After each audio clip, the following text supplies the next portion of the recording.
veio um puxão de orelha bem forte, assim. E aí Deus me deu esse direcionamento. Eu queria compartilhar, na verdade, eram meditações que eu faço, né? Que eu já tinha feito e tudo.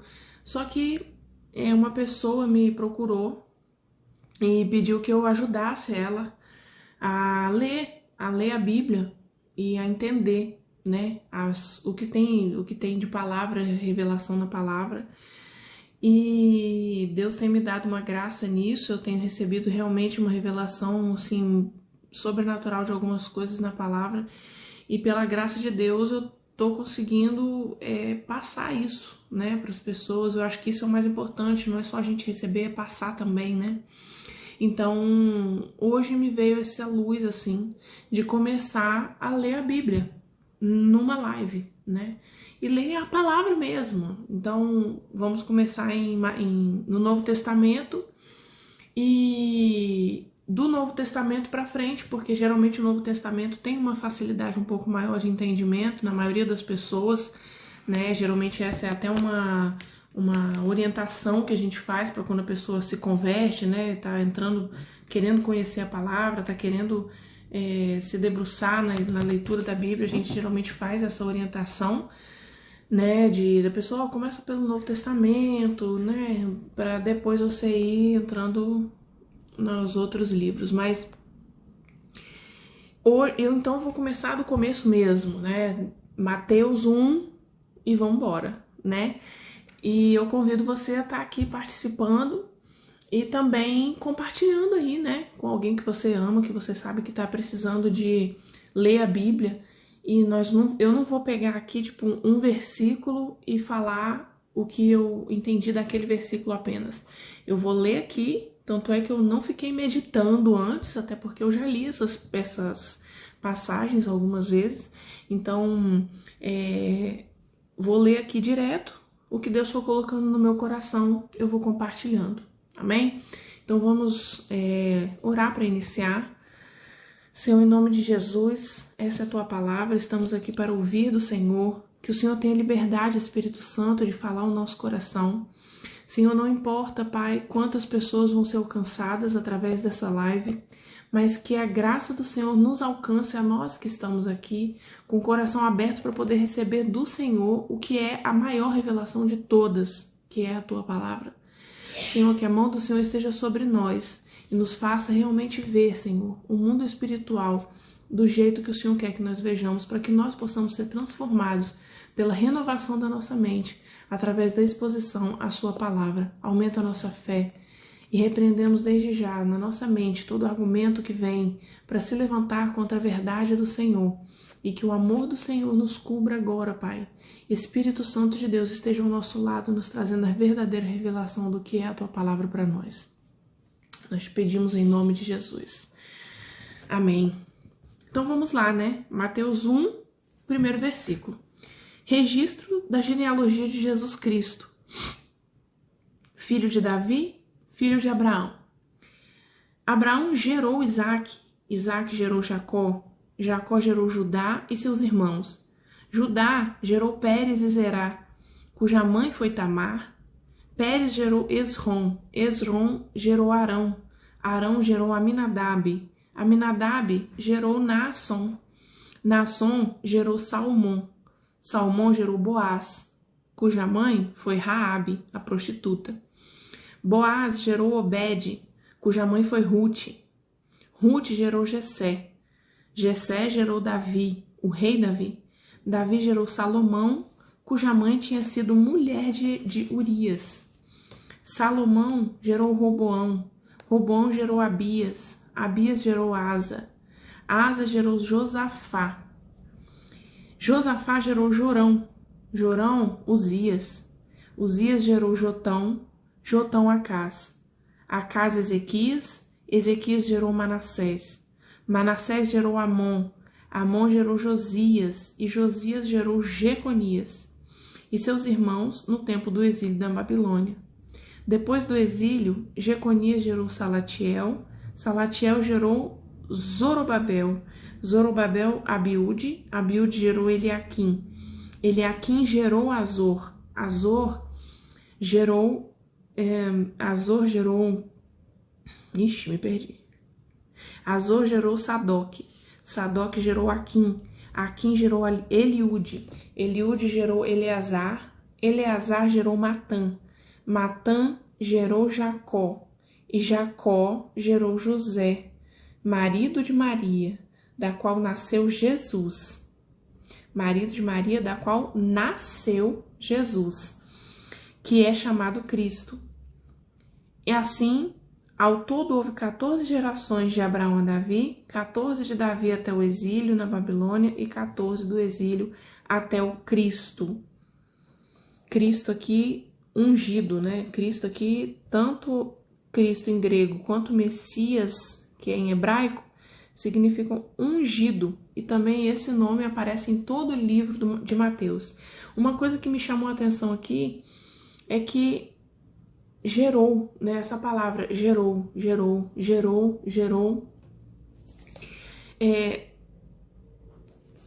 Para nascer uma unção, né? Para nascer um ungido,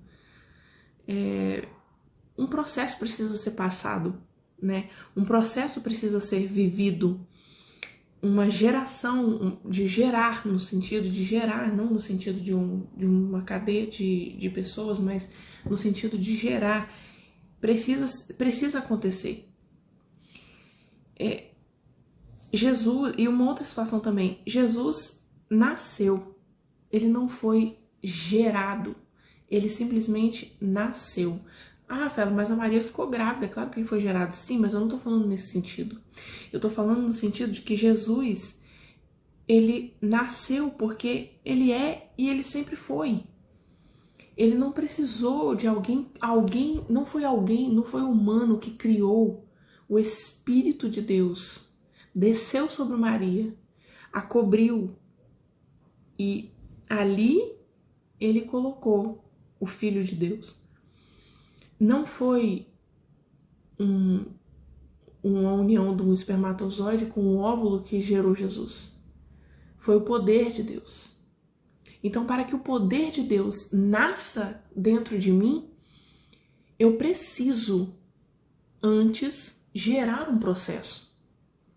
Eu preciso viver essas 14 gerações, depois 14 gerações, depois 14 gerações. Eu preciso de viver esse ciclo. Eu preciso de passar por esse processo para que eu receba unção na minha vida.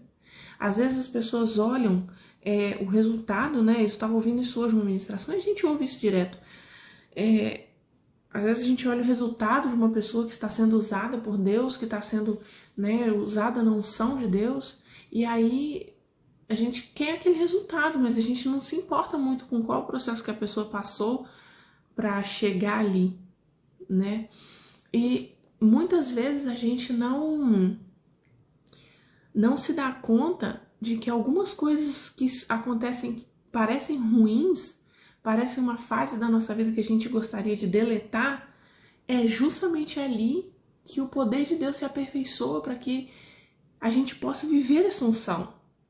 Onde é que você já pensou na nossa cabeça humana limitada de que na genealogia de Jesus teria prostituta,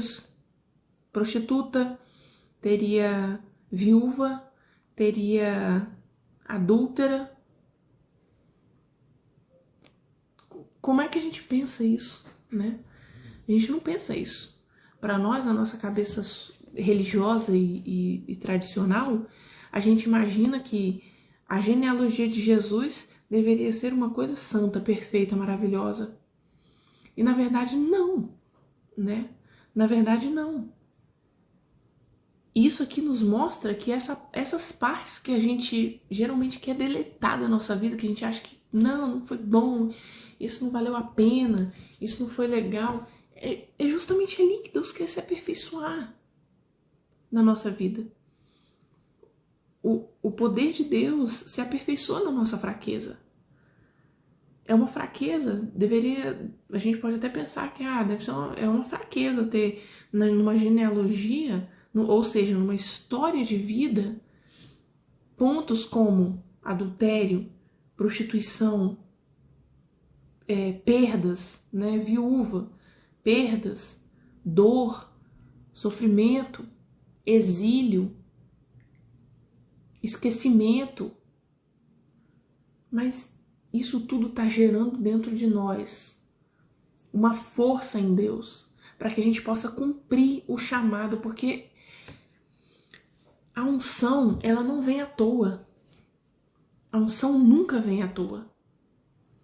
A unção, ela sempre vem carregada de um propósito, né? Carregada de uma missão. É uma unção que vem carregada de uma missão. Deus nunca vai te ungir para você ficar sentado fazendo nada. Deus nunca vai te ungir. Ungir é o quê? É separar aquela pessoa. Ungido é o separado. Ele é exclusivo. Ele foi chamado para uma coisa. Davi, quando foi ungido por Samuel, ele não saiu dali e já entrou no trono.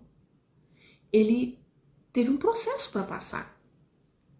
Ele continuou cuidando das ovelhas, levando a ovelha para pastar, trazendo a ovelha para o aprisco, dando água, dando comida, cuidando das que estavam doentes, fazendo parto de ovelha, vigiando noites em claro, cuidando das ovelhas para nenhum outro animal vir. E quando vinha, tinha que matar. Era urso, era leão. Tinha que ir para cima. Ele foi ungido ali. Ele foi ungido por Samuel. Naquele momento se estabeleceu qual seria o propósito dele de vida. Qual seria o propósito dele de existência. Qual seria esse propósito de vida e de existência? Ali estava um rei. Só que ele foi ungido rei, foi rei? Não, a gente já sabe disso, tem 400 ministrações disso. Inclusive o nosso apóstolo Aurélio já ministrou sobre isso várias vezes. Já nos ensinou isso. Tudo tem um processo. Tudo tem um processo. Então as coisas difíceis, as demandas que a gente vai tendo, são o que é isso que nos fortalece para a vida, cara. É isso que nos fortalece para a gente ter uma visão de que a gente realmente, se depender só de nós, não vai dar certo. Mas se a gente abrir os olhos, abrir o entendimento para ver que, cara, isso tudo tá dentro de um propósito, aí a gente entende o que é aquele versículo. Todas as coisas juntamente cooperam para o bem daqueles que amam a Deus. Se você ama a Deus, se você está vivendo o propósito de Deus, porque não tem como você falar que ama a Deus e não viver o que Ele quer para sua vida. Se você ama a Deus, você está vivendo debaixo do propósito de Deus para você. Você está esperando até o momento certo de você cumprir a sua missão. De você ser estabelecido em alguma coisa que Deus te chamou. E enquanto isso a gente trabalha. Porque a gente não foi chamado só para governar, a gente foi chamado para servir. O servir é a maior honra no reino de Deus. Eu estou servindo o próprio Deus. Eu não estou servindo a homens. Eu não estou servindo a líderes. Eu não estou servindo a pastores. Eu estou servindo a Deus. Então, quando vem um líder e me coloca numa disciplina, quando vem um pastor e me dá uma orientação que às vezes não foi legal, não desceu legal em mim, eu tenho que entender que eu estou servindo a Deus. E se eu estou servindo a Deus debaixo daquela liderança, eu tenho que entender que aquela liderança é o que Deus quer para mim. Mas não, né? Mas não. A gente quer só ouvir o que nos agrada. E aí quando entra uma coisinha que não agrada, a gente já, da mesma forma que a gente passa aqui, ó, para o próximo post que nos agrade mais, a gente vai passando para o próximo líder, para a próxima igreja, para a próxima célula, para a próxima religião. A gente tem que aprender a ouvir a voz de Deus através das pessoas também. Pedro e João iam orar e um coxo, era cego, na porta do templo. Me ajudem aí. Nós vamos ver, né? Não tô lembrando, me deu um branco aqui. Mas enfim, ele falou, ele pediu uma esmola e eles falaram: olha pra nós. Esse negócio de tira o olho do homem e coloca o olho em Deus. Tá, mas eu vou ver Deus através de quem? Eu vou ver Deus através de quem? Da parede? Da porta? Do copo? Eu vou ver Deus através da pessoa. Coxo. Valeu. Era um coxo. Obrigado, daí. Eu vou ver Deus através de quem, cara? Eu vou ver Deus através das pessoas. Quando você ouve uma ministração, quando você é tocado por uma música, quem foi que fez aquela ministração? Quem foi que fez aquela música? No sentido de ter sido usado para cantar, de ter sido usado para ministrar. Foi uma pessoa. Então, olhe para nós. Olhe para nós. Eu estou cumprindo o meu propósito. Olhe para mim. Eu tenho uma unção separada. Olhe para mim. A unção vivida debaixo do propósito te dá autoridade no mundo espiritual. Nossa, essa frase ficou até boa, né? Vou até anotar. A unção vivida debaixo do propósito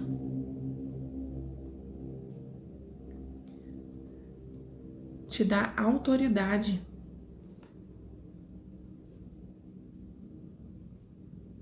no mundo espiritual. Até anotei, porque eu sou desse jeito, né? Eu vou recebendo negócio, eu tenho que ir anotando. Minha Bíblia é toda riscada. Enfim. A unção vivida debaixo do propósito te dá autoridade espiritual para governar, para libertar pessoas, para curar pessoas, para trazer vida de Deus para as pessoas. Agora, uma unção que é vivida debaixo de ideologias próprias, de valores egocêntricos, ela te tira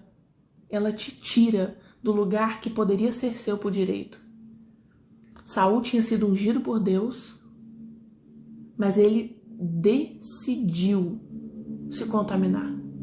Ele decidiu se contaminar. Ele decidiu abrir mão da unção ele decidiu abrir mão de viver debaixo do propósito, na unção que ele tinha recebido, para começar a viver de acordo com os seus ideais, de acordo com as suas vontades. E aí a gente nunca começa a se desviar dando um passo largo. A gente sempre começa a se desviar do propósito, tá, gente? Não tô falando se desviar de Jesus. Porque às vezes você pode estar seguindo ali, você tá obedecendo tudo que tá na Bíblia, mas você não está vivendo debaixo do propósito de Deus para você. Você é simplesmente o que eu chamo de um crente de banco. Você não faz nada na vida. Ou então você tá fazendo um monte de coisa, mas não tá vivendo o seu propósito. Tá cantando, tá tocando, tá pregando, tá dançando, tá limpando o banco da igreja, tá limpando o banheiro da igreja, tá indo em todos os eventos, mas você não tá vivendo o seu propósito. Entende? Que não é bem assim. Não é nem fazer nada e também não é também querer fazer tudo. Você tem que fazer o que Deus mandou você fazer. Isso tudo isso que eu tô falando aqui, só com base em Mateus 1, de 1 a 17, ou seja, a genealogia de Jesus. Então as pessoas que acham que pode pular essa parte, porque só vem falando de fulano gerou fulano, que fulano gerou fulano, aquele monte de nome estranho, não pula não, tá? Não pula não, porque isso aqui é Bíblia, do mesmo jeito que o Senhor é meu pastor e nada me faltará.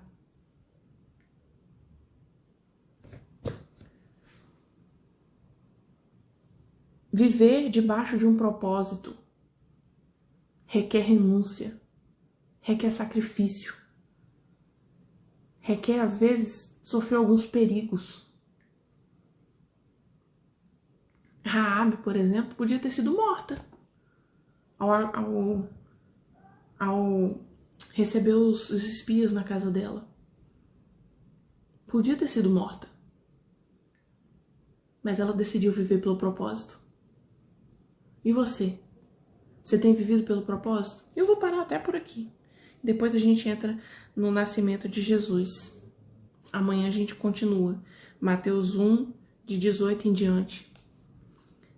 E eu te convido, essa live é para isso. Essas lives vão ser para isso. Para simplesmente ler a Bíblia e ouvir o que Deus tem para nós na Bíblia. Ouvir o que Deus tem para nós.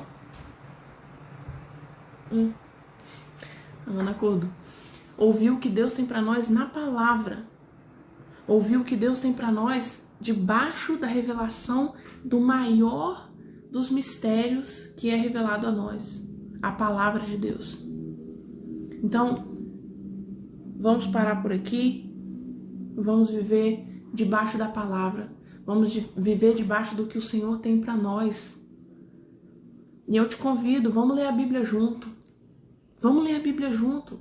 Eu sei que às vezes é difícil, eu sei que às vezes a gente está cansado, mas eu vou tentar estar aqui meia-noite, dos outros dias também, todos os dias que eu conseguir, eu vou estar aqui à meia-noite para poder compartilhar o Novo Testamento. Vamos começar do Novo Testamento e vamos seguir em diante.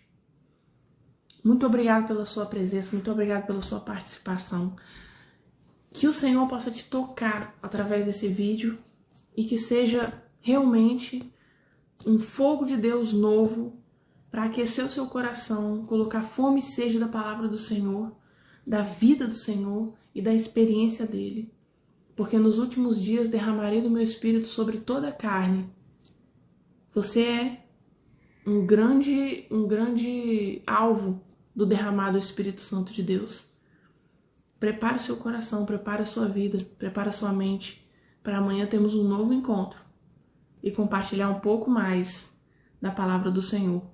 Amém? Envie esse vídeo para quem você gosta, para quem você ama, para quem você sabe que pode viver debaixo do propósito de Deus. E você também, viva o melhor de Deus para você.